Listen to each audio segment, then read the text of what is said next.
We have a certain process within Ubisoft, and in the last 3 months, we've been focused on delivering a quality milestone.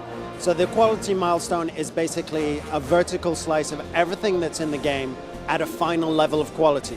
So we've been working on getting everything really up to speed on a limited amount of maps with a limited amount of scope to show people how good the game's going to be or how good the game will be at launch. This game's been in development for about 3.5, 4 years. The hardest thing, I think, has been to break this mindset of making a PC game and trying to fit it on console. The really toughest thing is to go, okay, what is a strategy game? What is a massive war game? How do we get that as fun as possible on console? And that first decision, you know, you look at it now and you can play with your voice, and there's a massively multiplayer online persistent world in there, and it looks very cool, but that took years of thought, years of development, years of design, 100 people, 150 people to get going. The story is basically World War III Clancy style. It's the apocalypse as seen by Tom Clancy. So, you know, the story part of the game, you're going to be playing the Russians, the Americans, and the Europeans in the road to World War III. So you're going to see the conflict shape up from all three sides. One of the major differences between PC games like this and console games like EndWar is the difference in this approach. On PC games, you do have that God view. You do have that God camera. And it makes sense because you're controlling it with a mouse and with a keyboard, and you've got 157 keys and you're an octopus.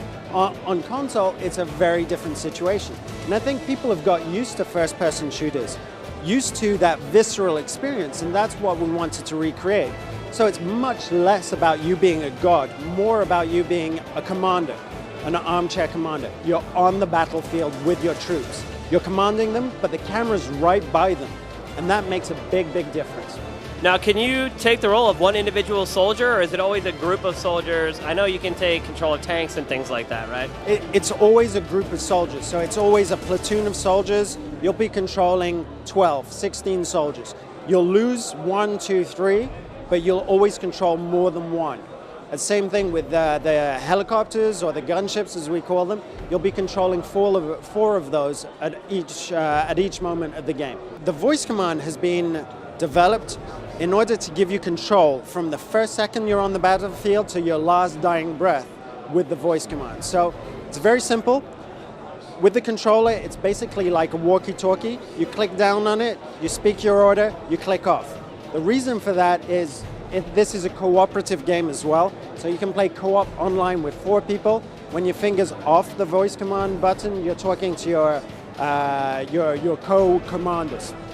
So the order structure is as simple as Unit 1, do this, there. So it could be Unit 1, secure Alpha. Unit 1, attack hostile 4. But it could get as complicated as Unit 4, upgrade Alpha air support. And then you can create groups. You can do everything in the game you can do with your voice.